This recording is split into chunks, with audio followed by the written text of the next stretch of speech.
حي على الفلاح.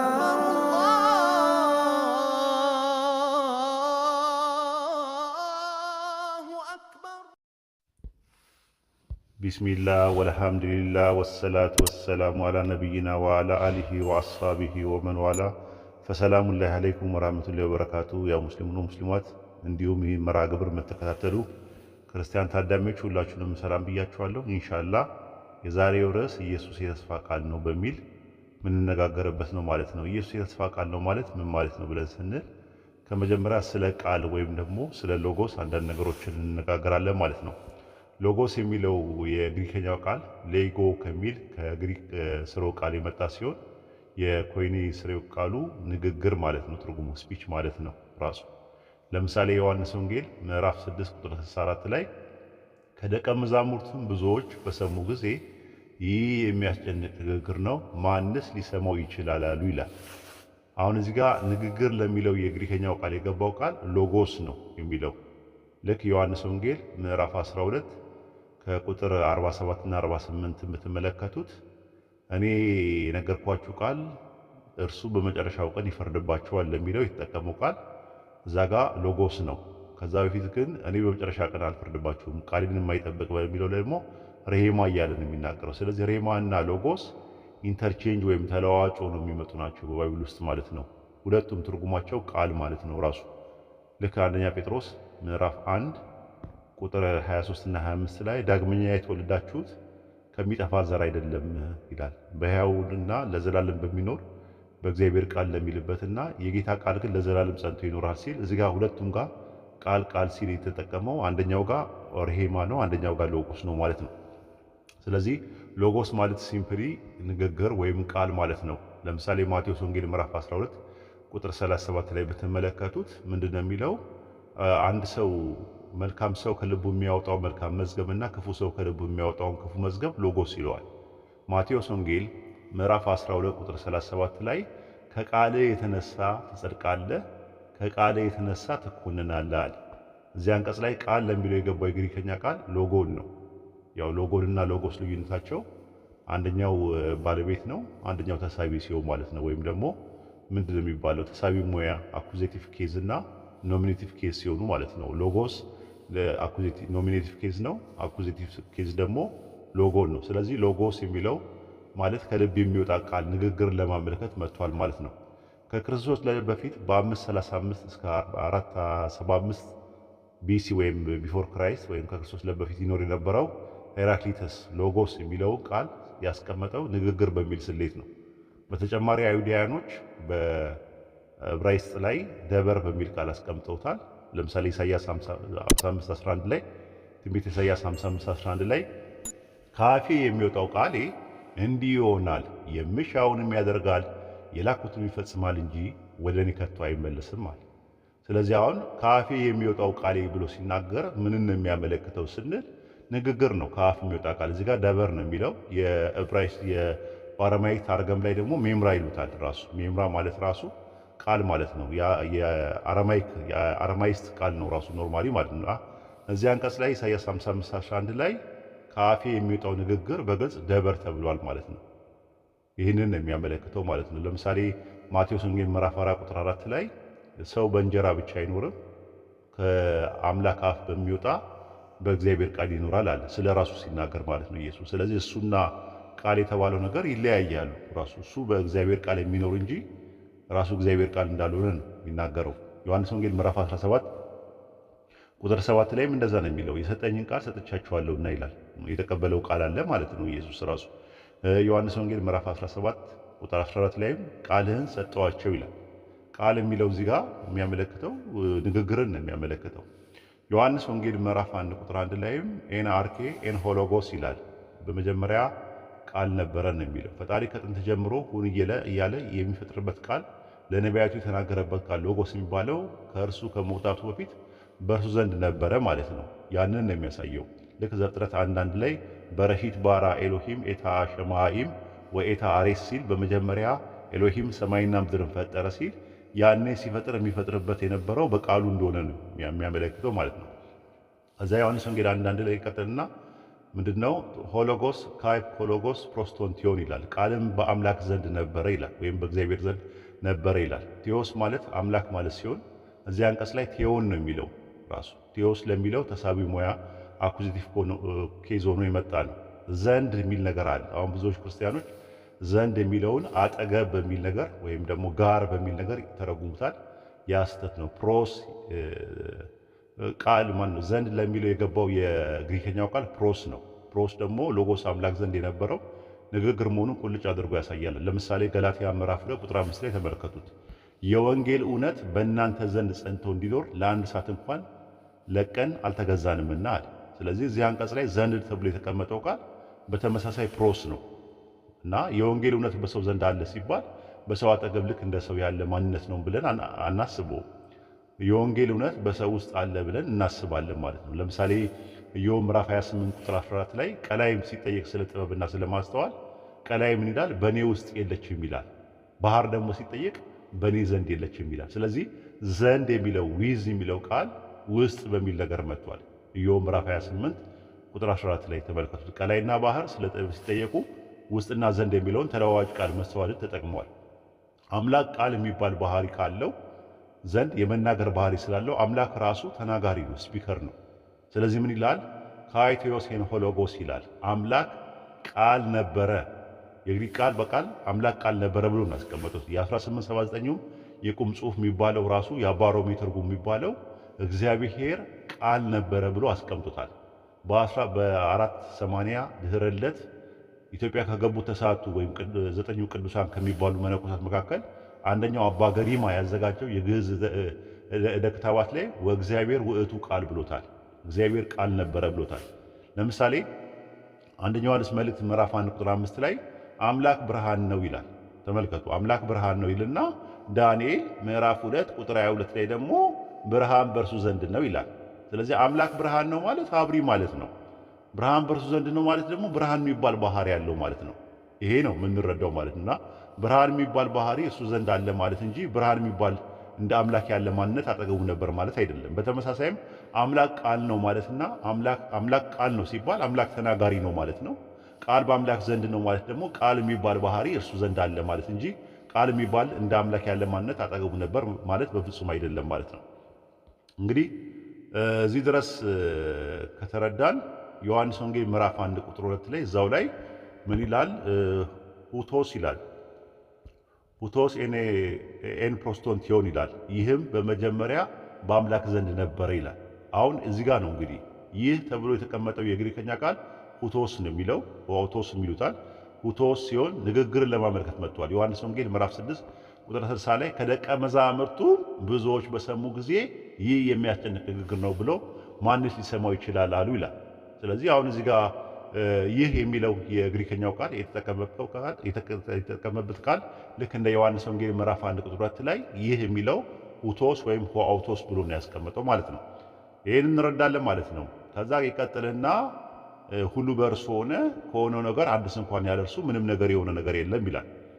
ዮሐንስ ወንጌል ምዕራፍ 1 ቁጥር 3 ላይ አምላክ ከጥንት ጀምሮ ፍጥረትን ሲፈጥር ይሁን እያለ ነበር። ለምሳሌ ብርሃን በቃሉ ይሁን ብሎ ፈጥሮታል። ከሆነው ነገር አንድስ እንኳን ያለ ቃል ወይም ያለ ንግግር ምንም የሆነ ነገር የለም።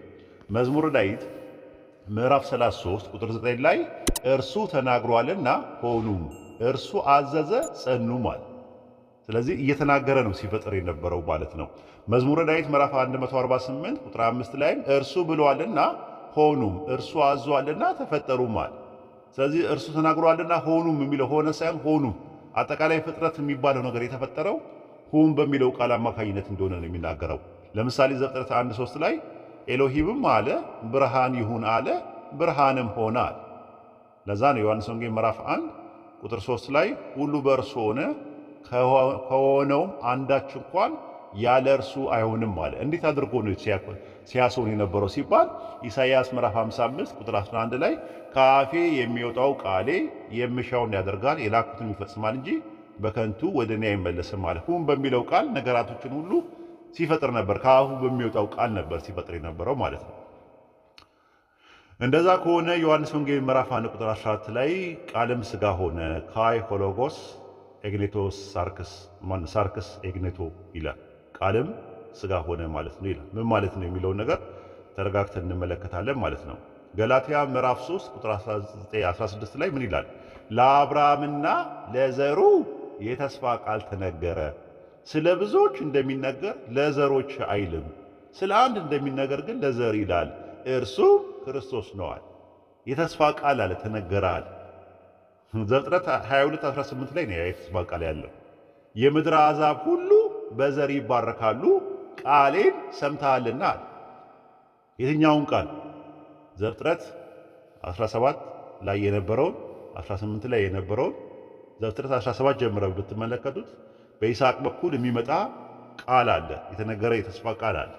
እሱን ሰምተሃልና አለው። ሲሰማ የነበረው ነው። ሐዋርያት ሥራ ምዕራፍ 13 ቁጥር 23 ላይ ከዚህ ሰው ዘር አምላክ እንደ ተስፋ ቃል ለእስራኤል መድኃኒት እርሱም ኢየሱስን አመጣ ይለናል። እንደ ተስፋ ቃል።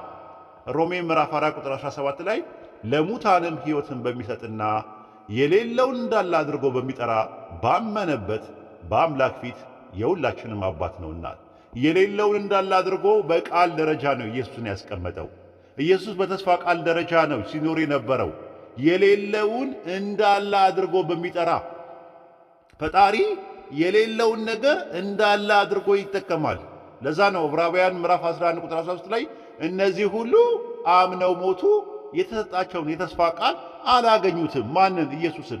ዳሩ ግን ከሩቅ ሆነው አዩትና ተሳለሙት፣ ሰላምታ ሰጡታል። ዕብራውያን ምዕራፍ 6 ቁጥር 13 ላይ አምላክ ለአብርሃም ተስፋ በሰጠው ጊዜ በእውነት እየባረኩ ባርካለሁ እያበዛው አበዛለሁ ብሎ ከእርሱ በሚበልጥ በማንም ሊምል ስላልቻለ በራሱ ማለ። ዘፍጥረት 22:18 ላይ ከዛስ ቁጥር 19 ላይ ምን አለ? ዕብራውያን 6:19 ላይ ይህም ተስፋ እንደ ነፍስ መልህቅ አለን፣ እርሱ እርግጠኛና ጽኑ የሆነው ወደ መጋረጃው ውስጥ የገባ ነው አለ። ከዚያ ምን ይላል? ኢየሱስ እንደ መልከ ጸዲቅ ሹመት ቀዳሚ ሆኖ ስለኛ ገባል። ይህ ተስፋ እንደ ነፍስ መልህቅ እርሱ እርግጥና ጽኑ የሆነው ወደ መጋረጃ ውስጥ የገባው ነው አለ። ስለ ኢየሱስ ነው የሚያወራው። ለዛ ነው ሮሜ 1:2 ላይ በነቢያቱ አፍ በቅዱሳን መጻሕፍት አስቀድሞ ተስፋ ለሰጠው ለአምላክ ወንጌል ተለያል። በቃ በቅዱሳን መጻሕፍቱ ሲነገር የነበረው ተስፋ ተሰጥቶ የነበረው ያ የተስፋ ቃል ማን ነው? ክርስቶስ እንደሆነ ነው የሚናገረው ማለት ነው። ይህንን ነው የሚያሳየው። ዕብራውያን ምዕራፍ 10 ቁጥር 5 ላይ መስዋዕትና በማን አልወደድክም ሥጋን ግን አዘጋጀልኝ ይላል። ማን ነው የተዘጋጀው? በምንድን ነው የተዘጋጀው? ሐዋርያት ሥራ ምዕራፍ 7 ቁጥር 31 ላይ ቀን ቀጥሯልና በዚያ ቀን ባዘጋጀው ሰው እጅ በዓለም ሁሉ በጽድቅ ይፈርዳለውና። ስለዚህ ሥጋው የተዘጋጀ ከሆነ አምላክ ድንግል ማርያም ማኅፀን ውስጥ ሰው አዘጋጅቷል። ተዘጋጀ ማለት ደግሞ ተፈጠረ ማለት ነው። መዝሙረ ዳዊት ምዕራፍ 74 ቁጥር 16 ላይ አንተ ፀሐዩና ጨረቃውን አዘጋጀ ይላል። ዕብራውያን 11:3 ላይ ዓለሞች በአምላክ ቃል እንደተዘጋጁ፣ ስለዚህ የሚታየው ነገር ከሚታዩት እንዳልሆነ በእምነት እናስተውላለናል። ኢንቪዚብል የነበረው ወደ ቪዚብል የሚመጡ ነገሮች በአጠቃላይ የሚሆኑት በቃል አማካኝነት ነው ብሎ ነው ያስቀምጠው ራሱ። ይህን ከተረዳን አንደኛ ዮሐንስ መልእክት ምዕራፍ 1 ቁጥር 1 ላይ ስለ ሕይወት ቃል ከመጀመሪያ የነበረው፣ ተመልከቱ፣ ከመጀመሪያ የነበረው የተስፋ ቃል ነው የሰማነው አለ። በዚህ ሲባል ነው የሰማው። የምድር አሕዛብ ሁሉ በዘር ይባረካሉ ቃሌን ሰምታልና ሲሰማ የነበረው አለ። ከዛስ ቃል ሥጋ ሲሆን ያ ነገር ትንቢቱ ሲፈጸም በዓይናችን ያየነው የተመለከትነውን እጆቻችንን የዳሰሱትን እናወራለን። የሰማነውን የሚለው ይሰመርበት። ከጥንት መሲሁ መምጣት ሲሰማ የነበረው ቃል ሲፈጸም በዓይን የሚታይ በእጅ የሚዳሰስ ሆነ ማለት ነው። ፈጣሪ ስለ መሲሁ ከተናገረው በኋላ አስቀድሞ ሳይበቅል እርሱን አስታውቃቸዋለሁ በማለት ከመፈጠሩ በፊት በተስፋ ቃል እንደነበር ያሳያል። አምላክ ከጥንት ጀምሮ በቅዱሳኑ አፍ የተናገረውን ቃል ሥጋ አደረገው ራሱ። ትንቢተ ኢሳይያስ ምዕራፍ 42 ቁጥር 9 ላይ እነሆ የቀደመው ነገር ተፈጸመ፣ አዲስ ነገር እናገራለሁ፣ አስቀድሞ ሳይበቅል እርሱን አስታውቃቸዋለሁ፣ አስቀድሞ ሳይበቅል እርሱን እነግራቸዋለሁ አለ። ነገረን። በንግግር ደረጃ በቃል ደረጃ ነበር የነበረው። ሮሜ ምዕራፍ 1 ቁጥር 1 ላይ በነቢያቱ አፍ በቅዱሳን መጻሕፍት አስቀድሞ ተስፋ ለሰጠው ለአምላክ ወንጌል ተለያል ጳውሎስ። የሐዋርያት ሥራ ምዕራፍ 3 ቁጥር 21 ላይም አምላክ ከጥንት ጀምሮ በቅዱሳኑ አፍ የተናገረውን ነገር ሁሉ እስከሚታደስበት ዘመን ሰማይ ይቀበለው ዘንድ ይገባልናል። ይህ ሥጋዬ የሆነው የተስፋ ቃል ከመሆኑ በፊት ልክ እንደ ሌዊ በአባቶቹ አብራክ ውስጥ ነበረ ተብሎ የተቀመጠው። ለምሳሌ ሮሜ 9:5 ላይ አባቶች ለእነርሱ ናቸውና ከእነርሱ ክርስቶስ በሥጋ መጣል ከእነርሱ እየተመዘነ የመጣው ራሱ። ዕብራውያን 7:10 ላይ መልከ ጼዴቅ በተገናኘው ጊዜ በአባቱ ወገብ ነበርና አለ ራሱ። ማን የነበረው? ሌዊ ነው። ግን ሌዊ ተፈጥሮ አልነበረም ራሱ እንኳን ሌዊና ይስሐቅም አያቱ ይስሐቅም አባቱ ያዕቆብም አልነበሩም በዛን ሰዓት። ዘፍጥረት 14 ላይ ነው አብርሃም መልከ ጼዴቅን የተገናኘው። ግን አስራትን ሰጠው ይላል ራሱ ሰጠው ይላል። ስለዚህ እዚህ ጋር መልከ ጼዴቅ በተገናኘው ጊዜ በአባቱ ወገብ ነበረው ይላል። ሌዊ በመልከ ጼዴቅ ዘመን አልነበረም። ቅሉ ግን በአብርሃም ወገብ ሆኖ መልከ ጼዴቅን በማግኘት አስራት እንደሰጠው የዕብራውያን ጸሐፊ አስረግጦ ይናገራል።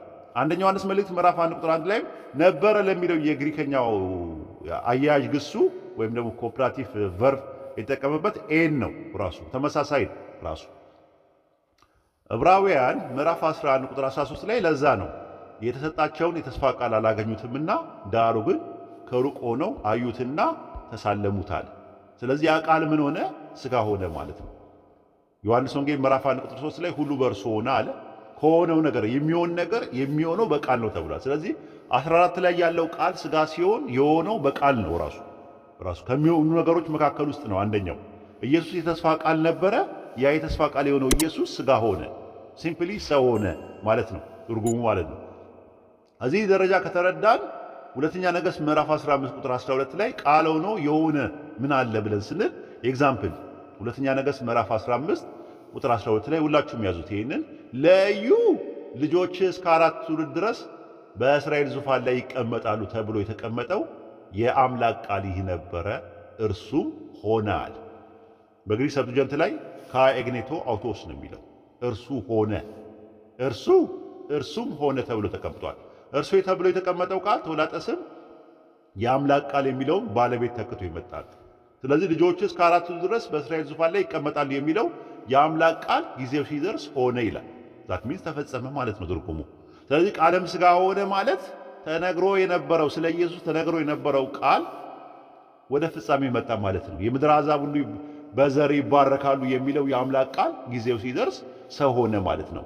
ኢሳይያስ ምዕራፍ 45 ቁጥር 23 ላይ ቃሌ ከአፌ በጽድቅ ወጥታለች አትመለስም ማለት ይፈጸማል ማለት ነው። ፈጣሪ የምድር አሕዛብ ሁሉ ይባረካሉ ብሎ ከአፉ ያወጣውን ቃል ዘመኑ ሲደርስ ሥጋ ሆነ እንጂ ኢየሱስ ራሱ ቃል በቃል ከአፉ የወጣ ቃል ነበረ ማለት አይደለም። ኢሳይያስ 55:4 ላይ ምንድነው የሚለው? ገዢና ጥቅሱን ብንመለከተው እንደዚህ ይላል። ስለ ኢየሱስ ሲናገር ማለት ነው፣ ስለ መሲሁ ሲናገር ትንቢተ ኢሳይያስ ምዕራፍ 55 ላይ ቁጥር 4 ላይ እነሆ ለአሕዛብ ምስክር ለወገኖችም አለቃና አዛዥ እንዲሆን ሰጥቼዋለሁ። ስለ መሲሁ ነው የሚናገረው ይሄ። ከዛ 51 ላይ ከአፌ የሚወጣው ቃሌ አለ፣ ይሄ የወጣው ቃሌ የሚሻውን ይሆናል አለ፣ የላኩትን ይፈጽማል እንጂ በከንቱ ወደ እኔ አይመለስም አለ። ስለዚህ ተነግሮ የነበረው ቃል ከአፉ አውጥቶ መሲህ ይመጣል ብሎ የነገረን ቃል ዘመኑ ሲፈጸም ሥጋ ሆነ ማለት ነው እንጂ ይሄ የአምላክ ቃል ራሱ ቃል በቃል ወደ ሥጋ አልሆነም ማለት ነው። ምክንያቱም ሎጎስና ኢየሱስ ደግሞ ተለያይተዋል። ራዕየ ዮሐንስ ምዕራፍ 1 ቁጥር 2 ላይ እርሱም ለአምላክ ቃልና ለኢየሱስ ምስክር ላየ ሁሉ መሰከረ ይላል። ኢየሱስ ቃል እንደተቀበለ ዮሐንስ ወንጌል 17:8 ላይ ይናገራል።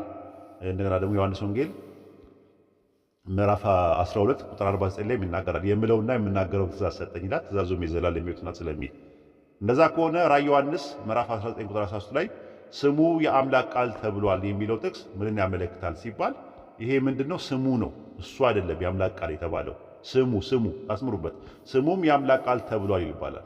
ይሄ ማዕረግን ነው የሚያሳየው። ልክ ዘፍጥረት 32:30 ላይ ያዕቆብ የዚያን ቦታ ስም ጵኒኤል ብሎ ጠራዋል። ግን ቦታው ጵኒኤል ነው እንዴ? ቃል በቃል ጵኒኤል ማለት ትርጉሙ እኮ የአምላክ ፊት ማለት ነው ራሱ። እዚህ ጋር የአምላክ ቃል ኢየሱስ ተባለ ራሱ፣ እዚህ ጋር ደግሞ ጵኒኤል ተባለ ቦታው። ተመሳሳይ ግራመር ነው። ስለዚህ ጵኒኤል ማለት ምን ማለት ነው ትርጉሙ ራሱ? ጵኒኤል ማለት የአምላክ ፊት ማለት ነው ትርጉሙ ራሱ።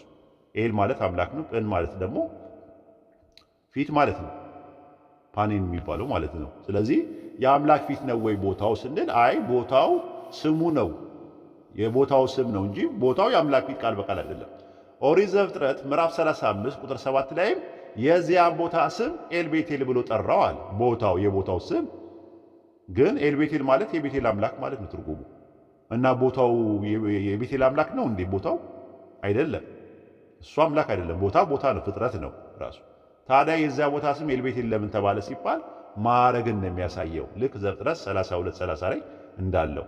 ስለዚህ ራዕይ 19:13 ላይ ስሙ የአምላክ ቃል የተባለው ስሙ ነው እንጂ እሱ የአምላክ ቃል ነው ማለት አይደለም። ይህንን ነው በቀላሉ የምንረዳው። ስለ ቃል ያለን ነገር ምልከታ ከብዙ በጥቂቱ ይህን ይመስላል።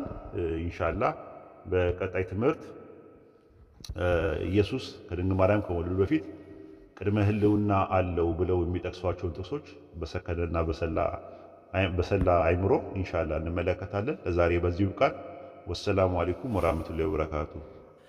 حي على الفلاح